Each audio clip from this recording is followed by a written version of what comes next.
livro de Hebreus, capítulo 12.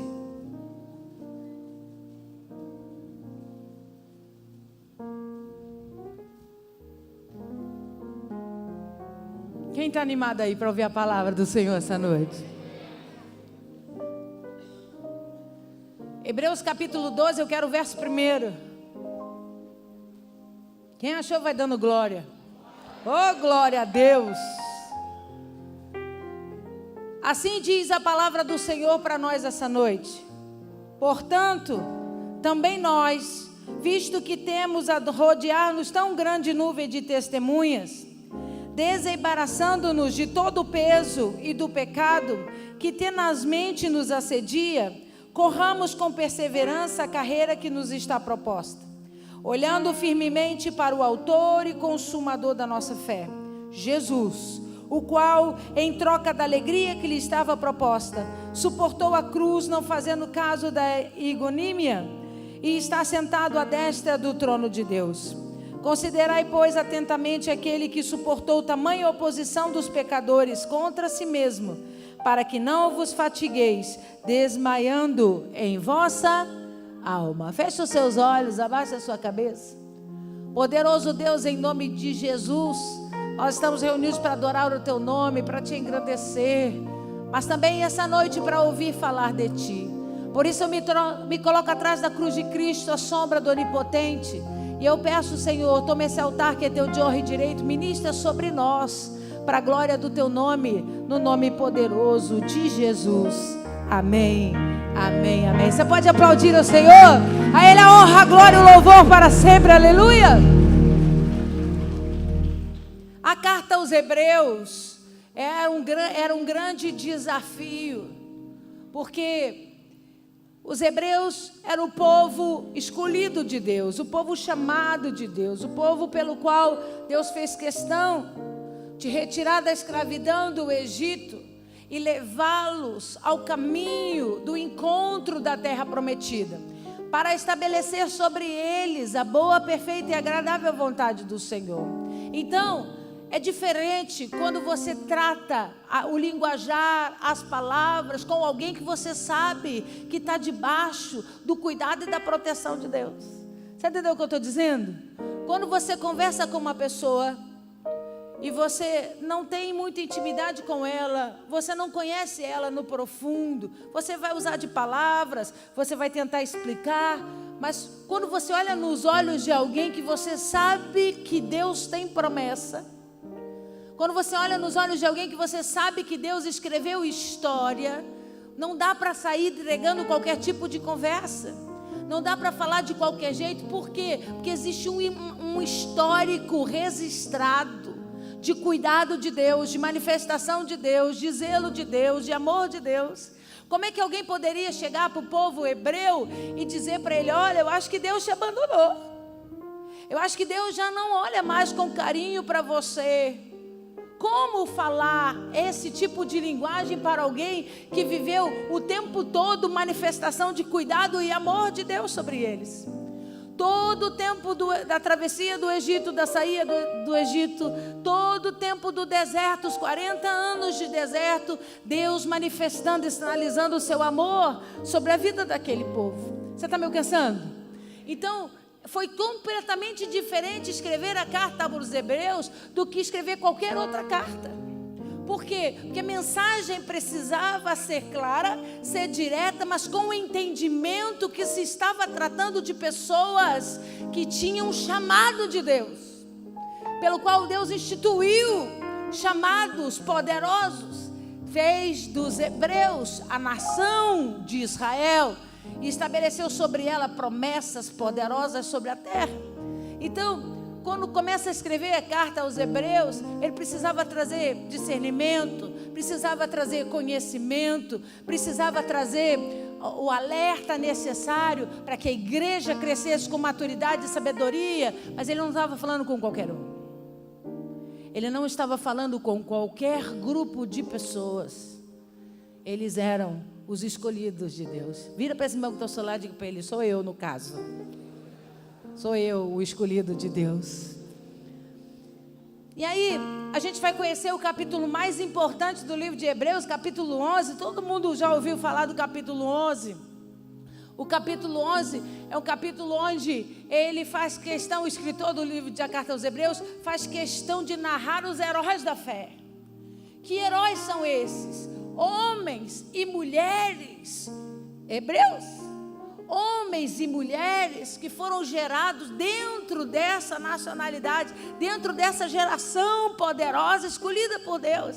E aí o capítulo 11 começa. Eu quero ler com você o versículo 1. Volta lá uma página para a gente ler junto. E ele começa o capítulo 11 dizendo assim: ora, a fé é a certeza de coisas que se esperam, a convicção de fatos que se não veem, pois pela fé os antigos obtiveram bom testemunho. Pela fé entendemos que foi o universo formado pela palavra de Deus, de maneira que o visível veio a existir das coisas que não se veem, das coisas que não aparecem. Então olha aqui para mim.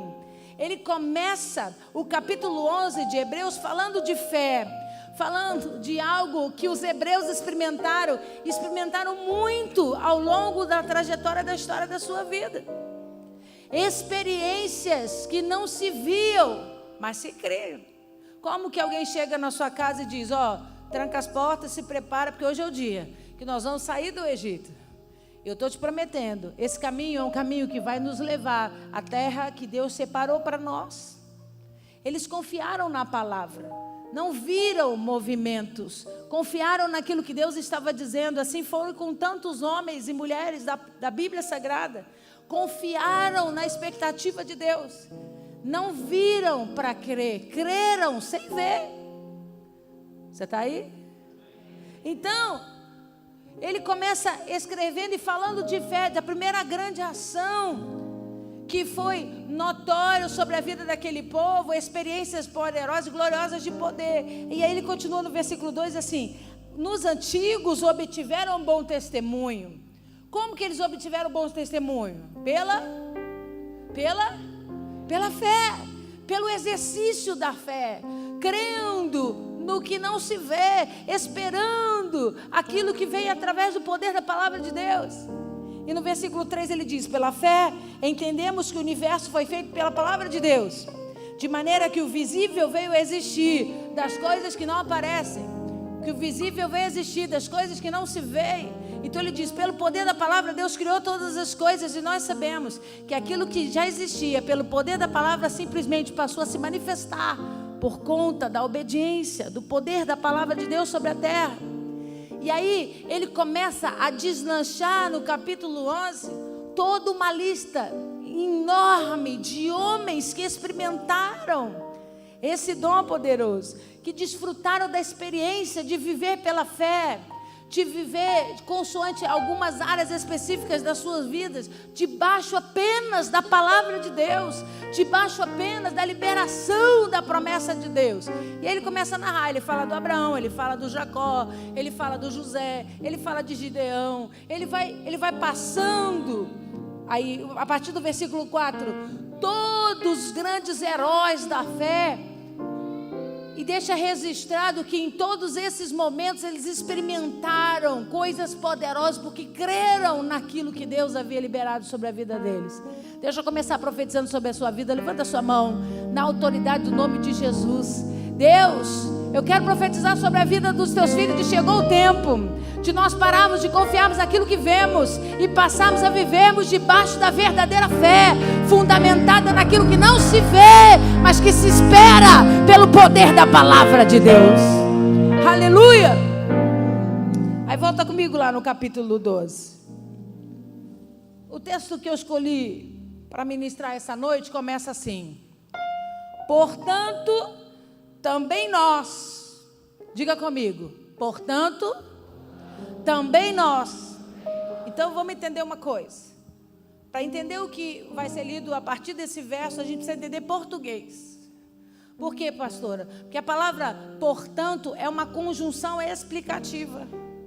Quando se encontra um portanto no texto, ela está explicando alguma coisa que antecede a ela. ela traz um resultado, uma explicação daquilo que ela já narrou antes.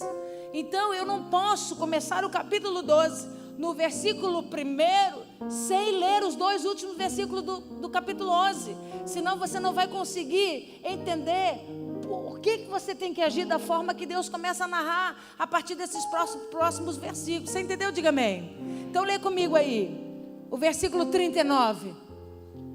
Em cima do capítulo 11, versículo 39. Diz assim: ora, todos esses que obtiveram bom testemunho por sua fé, não obtiveram, contudo, a concretização da promessa, por haver Deus promovido coisa superior a nosso respeito, para que eles, sem nós, não fossem aperfeiçoados. Olha que coisa poderosa. Deus disse assim: todos esses nomes que eu relatei no capítulo 11 de Hebreus, viveram pela fé, testemunharam coisas poderosas. Mas deixa eu contar um segredo: eles não viveram a concretização da promessa, porque muitas, a maioria delas, não eram especificamente para a época deles, para o tempo deles.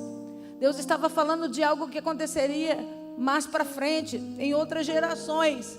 O que Deus está dizendo é que eles trabalharam de fé, eles experimentaram coisas poderosas, mesmo não experimentando das promessas sobre as suas próprias vidas. Pastor, pelo sangue de Jesus, o que a senhora quer dizer? Eu quero dizer, amigo, que eles fizeram o que nós não fazemos hoje. Se você entrar por aquelas portas e eu dizer para você, você precisa ter uma vida de fé, mesmo que Deus nunca realize as promessas na sua vida, você vai embora daqui e não volta mais.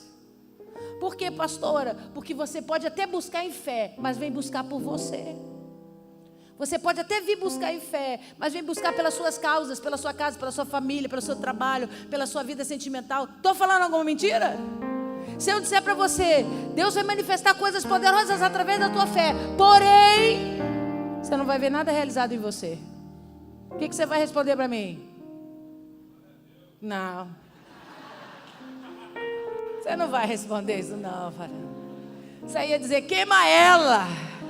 Está repreendido. Não, você não ia dizer glória a Deus. Por quê? Porque a minha mente é egoísta. Ela busca trabalhar apenas consoante aquilo que me convém. O problema é que o nosso Deus, debaixo de tanta sabedoria, uniu essa geração passada, que trabalhou sem ver, sem receber a promessa, e Ele diz: vocês vão experimentar isso por eles. Eu estou unindo essas duas gerações. Observe o que diz as Escrituras. Versículo 40. Por haver Deus promovido coisa superior, quer dizer, um presente maior do que a realização da promessa pessoal e particular na vida deles, a nosso respeito, para que eles, sem nós, não fossem aperfeiçoados. Então olha o que Deus está dizendo. Aquela geração viveu, experimentou a fé, não teve promessa realizada, mas agora virá uma geração que vão trabalhar juntos, e essa agora será aperfeiçoada por aquela que passou. Você entendeu? Então olha o que eu estou tentando explicar nessa noite. Nós precisamos aprender com Hebreus capítulo 11. Precisamos aprender com os amigos, os heróis da fé que venceram pela fé, experimentaram coisas poderosas, mesmo não recebendo pessoalmente a promessa sobre a história da sua vida, entendendo a soberania de Deus. Nós precisamos nos conscientizar que a fé pode nos levar a lugares impossíveis, improváveis, mas meu coração tem que estar limpo. Se Deus for fazer, Ele é Deus, e se Ele não for fazer, Ele continua sendo Deus. Você entendeu? Então agora vamos ler o primeiro versículo do capítulo 12. Portanto, agora sim, ele continua a explicação dos 2 últimos versículos. Também nós, visto que temos a rodear-nos de tão grande nuvem de testemunhas, ele está dizendo para mim e para você. Então vamos prestar atenção nisso. Não só a geração que passou, mas muitas são as testemunhas, tanto terrenas quanto celestiais, que estão acompanhando a história da minha vida e da sua vida, que estão acompanhando o nosso posicionamento, as nossas escolhas e as nossas determinações em fé. Continua lendo comigo. E ele diz: desembaraçando-nos de todo o peso e do pecado que tenazmente nos assedia, corramos com perseverança a carreira que nos está. Então olha para mim um minutinho. Se a gente ler de trás para frente, ele está dizendo assim: a carreira que nos foi proposta depende de algumas questões para se realizar na minha vida e na sua vida. Quais são essas questões? A primeira é entender que existe uma nuvem de testemunhas olhando para mim e para você. Para de achar que você faz as besteiras escondido das pessoas, porque não faz. Sempre vai ter um que vai ver. E se essa pessoa não vê, as testemunhas celestiais vão ver, os anjos vão ver, o inferno vai ver, Deus vai ver. Então, não acho que você pode levar a sua vida de qualquer jeito. A vida é minha, pastor, eu faço dela do que eu quiser. Tem toda a razão, mas assuma a sentença no final. Porque às vezes nós nos colocamos no inferno, mas carregamos uma multidão conosco. Por quê, pastora? Porque foram testemunhas da vida que eu levei. Se tornaram testemunhas das minhas escolhas erradas. Isso levou muita gente à destruição por conta do meu posicionamento e da minha falta de fé. Você está entendendo aí? Então, olha o que ele diz: para eu experimentar a carreira que me foi proposta, o chamado de Deus, a promessa de Deus sobre a minha vida, primeiro eu preciso entender, eu tenho que tomar cuidado com o que eu faço. Tem pessoas me olhando, me observando, eu preciso dar bom testemunho. Você pode estar passando por um momento de dificuldade, você pode estar passando por um turbilhão de coisas. Entenda, se você tiver que deixar alguma mensagem, tem que ser uma mensagem boa, tem que ser uma mensagem positiva. As pessoas estão, falei domingo passado, entrando num processo grave de depressão e solidão, porque elas olham para o lado, tem mais doentes do que ela. Não enxergam testemunhos, histórias de pessoas que venceram a depressão, que venceram a morte, que venceram a dor e que estão vivendo por aí. Eles olham para o lado e só enxergam destruição. Você está me alcançando? Então observa o texto. Mas não é só dar bom testemunho e se preocupar com o bom testemunho. Ele diz assim: você precisa se desembaraçar. Olha aí, desembaraçando-se. Você precisa se desembaraçar. O que é desembaraçar? Fala aí comigo. O que é desembaraçar? Soltar os nós, desatar. Eu passo terror com esse cabelo. Quando embaraça, o chão fica uma beleza, né? Glória a Deus. Para desembaraçar dá trabalho, porque você tem que descobrir onde está o nó. Você tem que achar onde está impedindo as coisas de fluírem, de passarem. Demanda tempo, demanda observação cautelosa, demanda cuidado, demanda amor. Ele está dizendo, mas vocês precisam aprender a se desembaraçar. E em que? De que forma? Ele diz, em duas situações extremamente importantes. Ele começa dizendo a primeira, de todo, lê aí. Você precisa sair dos laços, sair do nó, sair daquilo que está impedindo fluir, a dar continuidade. Ele diz, tem duas situações muito importantes que acontecem com isso. A primeira é peso. E observa que ele faz bastante distinção entre peso e pecado. Não é a mesma coisa. Ele não está falando da mesma coisa. Olha o português. Ele diz, tão grande nuvem de testemunhas, desembaraçando-nos de todo pecado de todo peso então são duas coisas diferentes. Então deixa eu dizer uma coisa para você.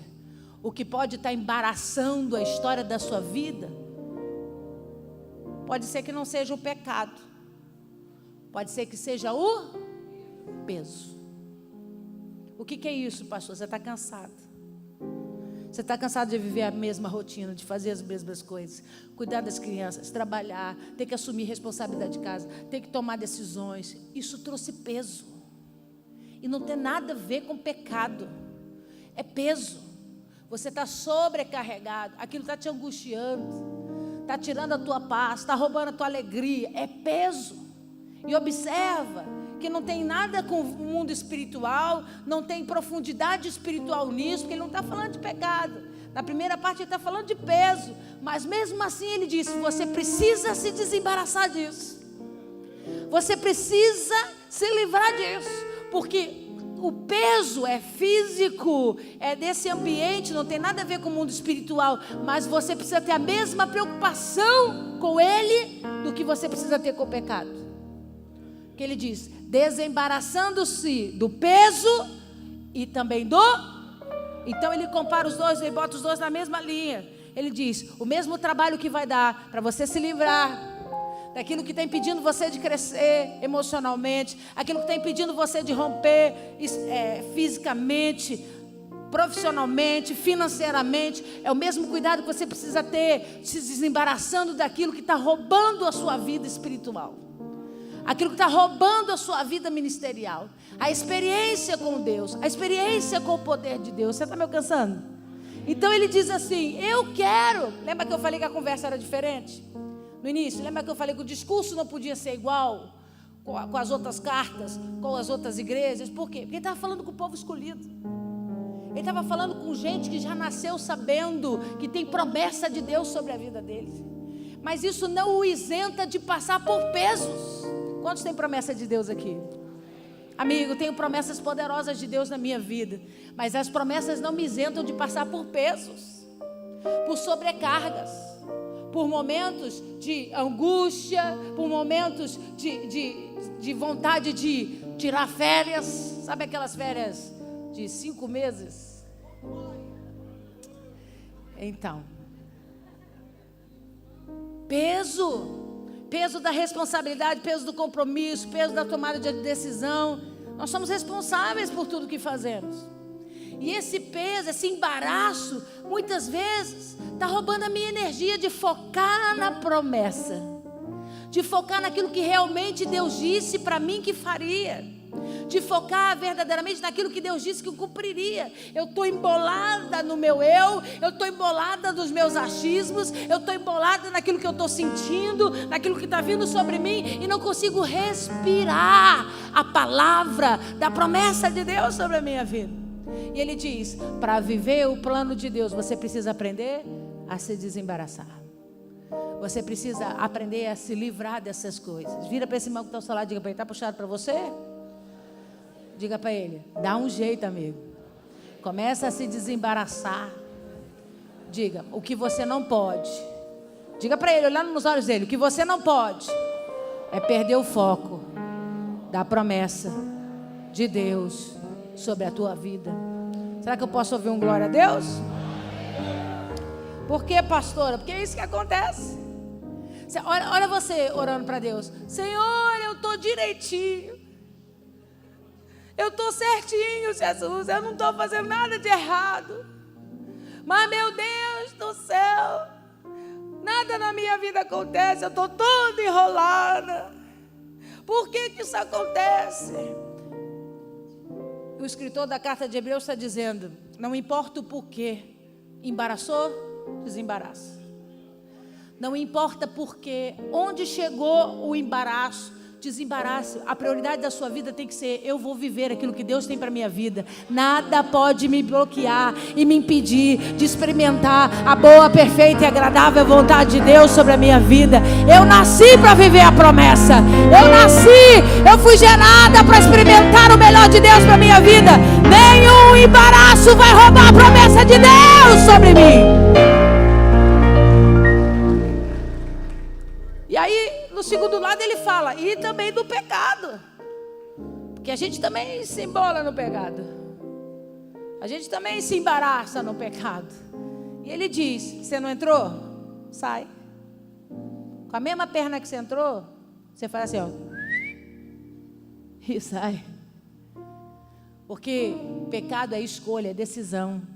Você foi, decida sair. Você fez, decida parar. É decisão, está aqui, ó. Não precisa de influência do mundo espiritual. Está aqui, ó.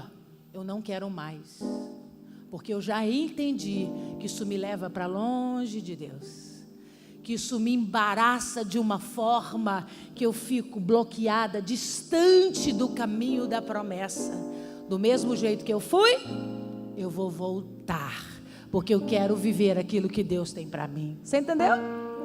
Então, o discurso era: eu preciso fazer com que vocês entendam que o fato de vocês serem escolhidos e terem promessa não garante absolutamente nada. Porque tem muita gente folgada. Você sabe com quem você está falando? Terra. Eu sou cheio do poder de Deus. Deus me chamou, aleluia. E daí? Se não desembaraçar, tua família não rompe. Se não desembaraçar, suas contas não são pagas. Se não desembaraçar, não sobe um degrau, uma unção nova não vem sobre a sua vida. Tem que aprender a desembaraçar. A promessa não traz para você um nível de bloqueio onde a maldade e as coisas erradas não cheguem em você. Você está suscetível a todas essas coisas. Mas o escritor de Hebreus diz: aprenda a se livrar disso. Aprenda a sair, amigo, porque Deus tem coisas para fazer. Você se prende em você mesmo. Nós viemos do retiro e foi maravilhoso a experiência que tivemos lá, né? O céu baixinho, baixinho, segredos poderosos foram revelados. Mas muitas pessoas que estavam lá não estavam presas por possessões demoníacas, coisas faraônicas. Estavam presas em si mesmas, todas embaraçadas. E a vida fica difícil de romper, de se estabelecer, e Deus não pode fazer nada. Porque quando você embaralha o seu próprio caminho, só você pode ir lá desembaraçar. Ele envia amigos para te aconselhar, para te ajudar, mas que é você que tem que meter a mão. Você está todo endividado. Aí diz: vou fazer campanha de 7 semanas para ver se Deus me abençoa. Não, amigo, tem que guardar o cartão de crédito da gaveta e falar para ele: fica aí, Satanás, eu não estou ouvindo a sua voz. Não é o seu caso, Natan. É o cartão de crédito. Começa a desembaraçar. Começa a botar no papel os seus gastos. Aqui, ó. Decisão. Amém? Vamos continuar. Lê comigo. Versículo 2. Olhando firmemente para o autor e consumador da... Quem que é? Quem que é? Então, eu acho que você não sabe. Deixa eu te apresentar. Jesus, irmã Maria, irmão Antônio. Porque você olha para tudo, menos para o autor e consumador da sua fé. A tua visão foca em tudo, menos no autor e consumador da sua fé. Ele diz assim: olhando firme. Lê aí, varão. Olhando. Quem olha firmemente não tira o olho. Não tem desviadinha. Entendeu, homens? Vocês sabem o que eu estou falando, né? Está focado aqui, de repente não sei o que acontece, né? Aí o olho faz assim. Cara de que não fez nada, que não viu nada. O problema é que essa desviadinha de olhar te tira do caminho. E ele diz assim: aprendam a olhar firmemente. Onde é que ele está? É lá que eu quero estar. Onde é que ele está? É lá que eu quero ficar, olhando para ele, para a mensagem dele, para a obra da cruz, para a expectativa da promessa que ele tem para a minha vida, para ele. É por isso que a Bíblia diz assim: 1000 cairão ao teu lado, 10.000 à tua direita, e você não será atingido. Por quê? Porque você é super-herói? Não, porque você está aqui, ó. Não importa o que acontece aqui, não importa o que acontece lá, eu estou de olho em Jesus, eu estou focando na promessa, a expectativa daquilo que Ele tem para fazer na minha vida. A vida do meu irmão não pode me bloquear de viver e experimentar o melhor de Deus para a minha vida, porque eu não olho para Ele, eu olho firmemente para Jesus. Aplauda o Senhor.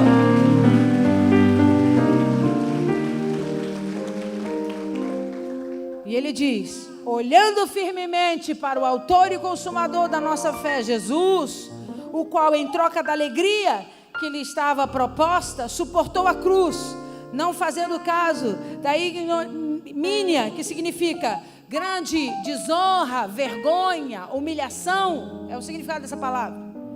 E está sentado à destra do trono de Deus. Olha o que ele está dizendo. Você precisa aprender a enxergar Jesus. Jesus permaneceu e aguentou toda a pressão que ele passou, porque ele sabia da alegria que lhe estava sendo proposta. Ele sabia o que Deus havia prometido para ele. Deus disse para ele: filho, depois que você vencer a cruz, todos aqueles que confessarem o teu nome serão salvos. Não estarão mais na mão do inimigo, serão meus filhos, e eu estarei para perto de mim. E Jesus falou: eu desisti? Nada. Eu estou vendo a multidão vestida de branco, sacudindo com palmas nas mãos e cantando: santo, santo, santo é o Senhor, diante do trono de Deus. Eu não vou abrir mão dessa visão, eu não vou abrir mão dessa alegria por conta de pressão nenhuma. E não foi pouca não, tá? Não foi pouca não. Um homem que nunca pecou sobre a terra ser acusado de todo tipo de coisa e circunstância. Passou grande humilhação e vergonha. Foi constrangido. Lá em Israel, alguns rabinos dizem para nós que no momento em que ele é levado à fortaleza Antônia, é onde os soldados romanos se reuniam, e ali eles preparam um manto escarlate, um manto vermelho para colocar sobre Jesus, e fazem a coroa de espinhos, né, feito da madeira, os espinhos da madeira da cássia. Naquele momento, os rabinos dizem para nós que ele foi despido por completo. Você vê no filme Jesus com uma tanguinha, já era um escândalo, né? Porque os homens se vestiam com umas batas compridas. Mas os rabinos dizem que antes dele ser coroado e ser levado sobre os seus ombros, aquele véu vermelho escarlate, aquele manto vermelho escarlate, eles deixaram ele nu, completamente nu, e mexeram nele, e bulinaram ele, ridicularizando, o envergonhando, esperando dele uma reação proativa de força e de autoridade. Você consegue imaginar isso? Você consegue imaginar o nosso Jesus sendo levado ao mais profundo lugar da intimidade humana e carnal? E naquele momento permanecer em silêncio, porque o que ardia dentro dele era a certeza que iria valer a pena. O seu corpo sendo exposto, sua vida sendo exposta, humilhada, envergonhada.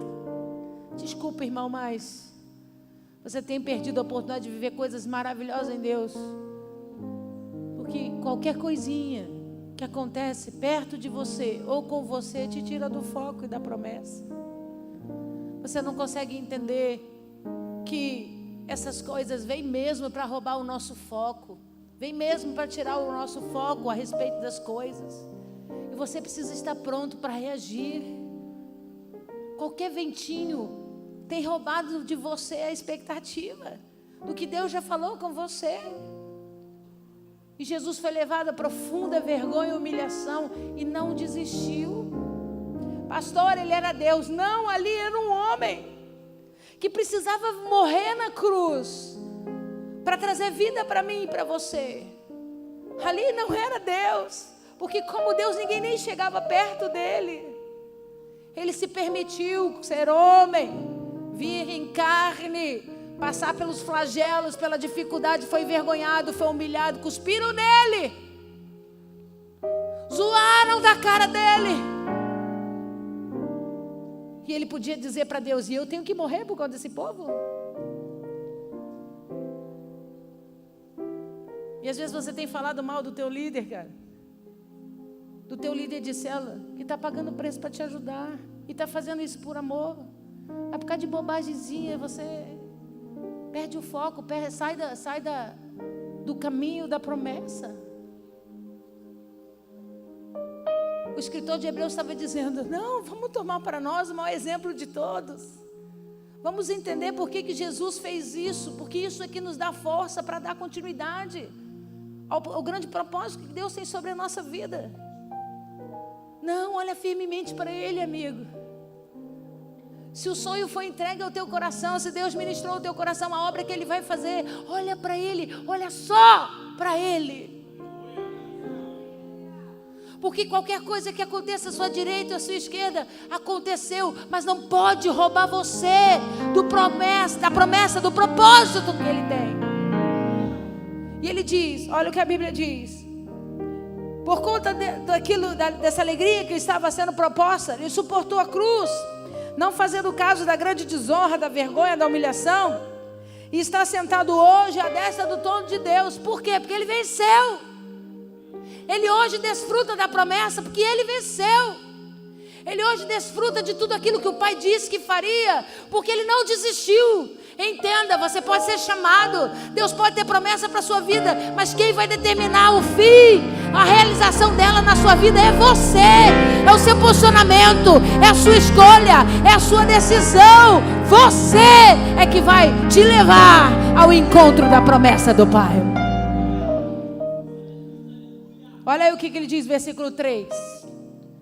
Considerai, pois, atentamente aquele que suportou tamanha oposição dos pecadores contra si mesmo, para que não vos fatigueis, desmaiando em vossa...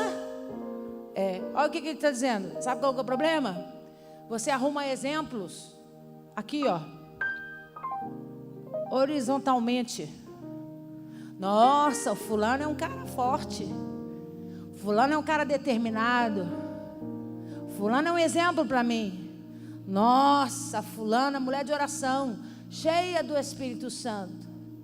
Aí o fulaninho cai, a fulaninha faz coisas erradas, você perdeu o norte. Por quê? Porque a visão é horizontal. Ele diz assim, ó, começa a olhar verticalmente. Tira o seu olho daqui e começa a olhar para cá. Porque toda vez que você olhar verticalmente, isso não vai fazer a sua alma se fadigar. Isso não vai fazer a sua alma desmaiar em desânimo, em abatimento. Por quê? Porque eu não... Desculpa, amigo, mas a minha vida não está presa ao que você faz às suas escolhas que você faz. A minha vida está aliançada, presa a Ele, ao autor e consumador da minha fé. É a Ele que eu devo tudo. É por Ele que eu vivo. É por Ele que eu sigo. E é por Ele que eu não vou desistir.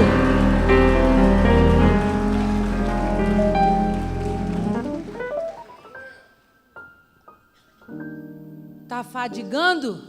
Está olhando para o lado errado. Ele diz: está desmaiando a sua alma? Está olhando para o lado errado. Porque duvido que alguém desmaia ou fadiga a sua alma olhando para Ele. Duvido que alguém tenha qualquer tipo de desânimo ou desesperança olhando para Ele.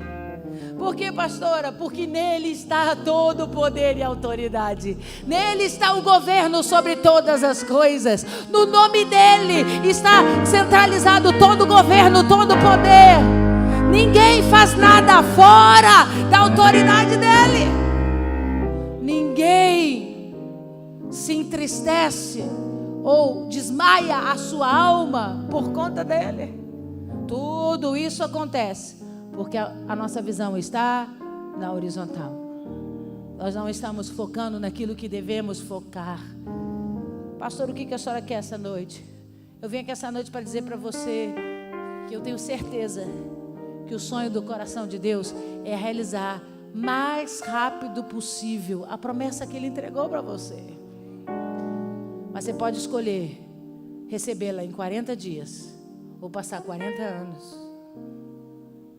Você pode recebê-la pela obediência imediata, ou você pode passar 40 anos olhando para o lado, murmurando, pensando e falando de coisas e pessoas, e passar uma geração inteira na sua frente e você não experimentar,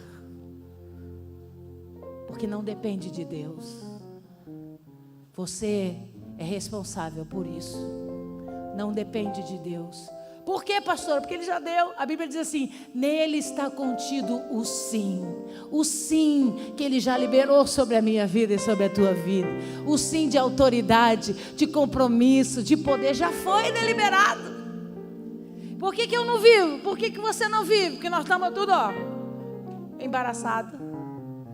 embaraçado no peso, embaraçado no pecado, olhando para o lado errado, ao invés de estar focando os nossos olhos naquele que pode realizar a promessa na minha vida e na sua vida. Fique de pé no seu lugar.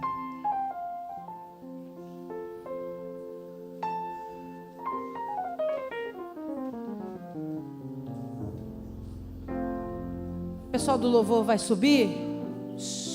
Olha aqui para mim.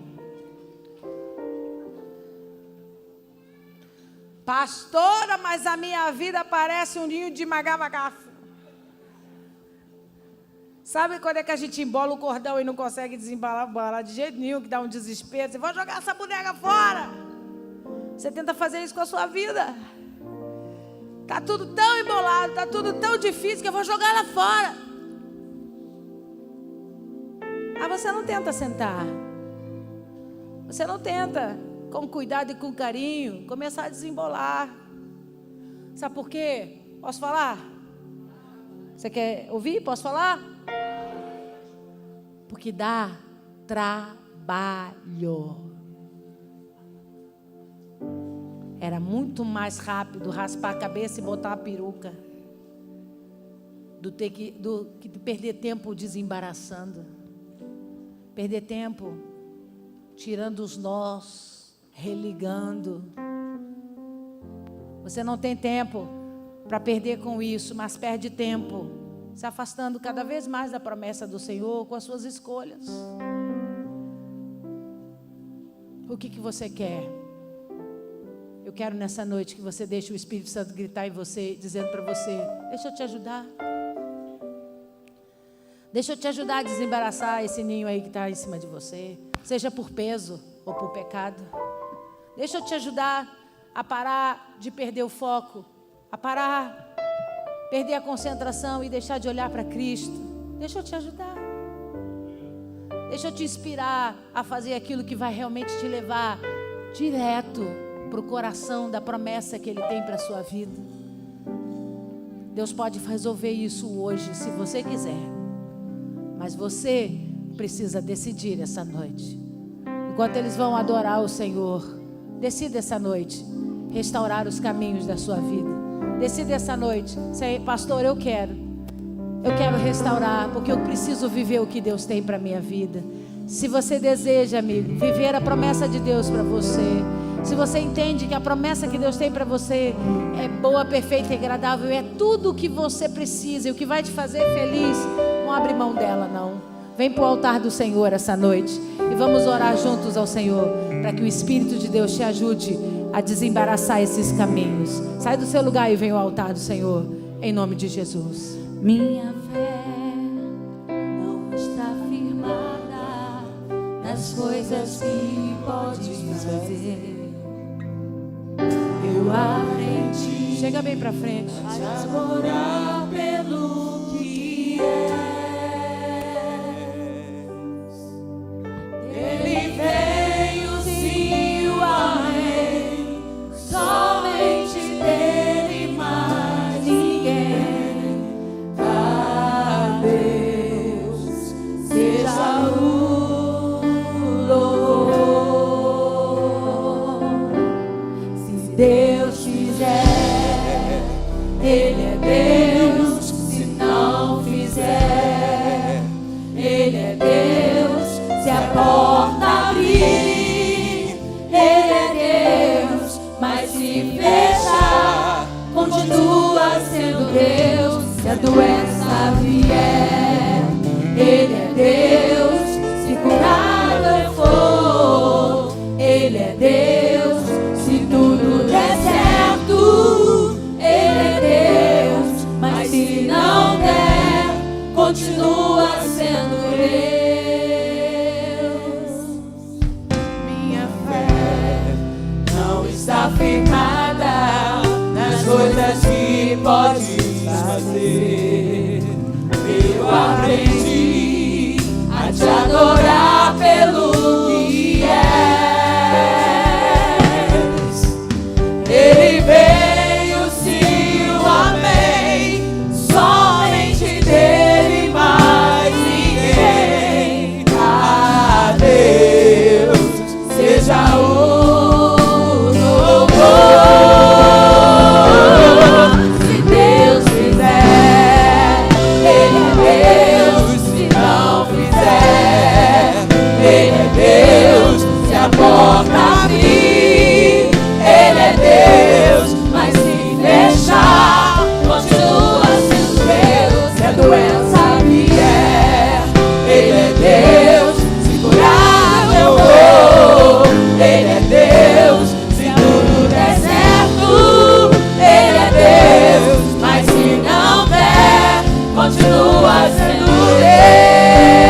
Começa a desembaraçar. Aos poucos. Se for rápido demais ou com muita força, arrebenta. Devagar. Mas começa abrindo mão do peso. Começa abrindo mão do pecado. Começa entendendo que os olhares precisam ser desviados para o alvo verdadeiro. Toda vez que você se pegar olhando para o lado ou para a horizontal, deixa o Espírito Santo tocar você e dizer: ei, não é para o lado não, ó. É para o alto. É para Ele. Tem que olhar, é para Ele. Porque Ele tem condicionamento, Ele tem ensinamento, Ele tem posicionamento para ensinar a minha vida e a sua. O meu irmão pode acertar 99% da história da vida dele, mas 1% que ele errar, ele não vai ser motivo de bênção, ele vai ser motivo de tropeço para a minha vida. Mas ele não errou. Em tudo que ele fez, ele foi bem sucedido. Em todas as provas que ele passou, ele foi bem sucedido. Então meu olhar precisa estar nele. Tome nessa noite o ânimo, a força que você precisa para se desembaraçar, para começar a trabalhar em você a retirada desses nós. Não abra mão do que você já conquistou. Não é chegar e cortar os chumachos de cabelo e jogar fora. A gente não faz isso com a vida. A gente não pode fazer isso com circunstâncias e problemas. Problemas não foram feitos para serem jogados debaixo do tapete. A gente tem que encarar e resolver. Hoje, amanhã, depois da manhã, vamos ter que resolver algum dia. Senta com calma e começa a desembaraçar. E toda vez que você se colocar no lugar certo, fazendo a coisa certa, o Espírito de Deus vai chegar no teu ouvido e vai dizer para você: então, a promessa continua de pé. Eu não desisti de fazer a obra. A promessa continua de pé. E eu vou realizar isso na sua vida. Eu vou cumprir isso na sua vida. Olha firmemente para mim. Não deixa a tua alma desanimar. Olha para mim. E em mim você será forte. Em mim você terá ânimo. Em mim você terá poder e autoridade para cumprir o propósito de Deus sobre a terra. Faça o que é certo. Decida fazer o que é certo. Põe a mão sobre a sua mente. Põe a mão sobre a sua mente.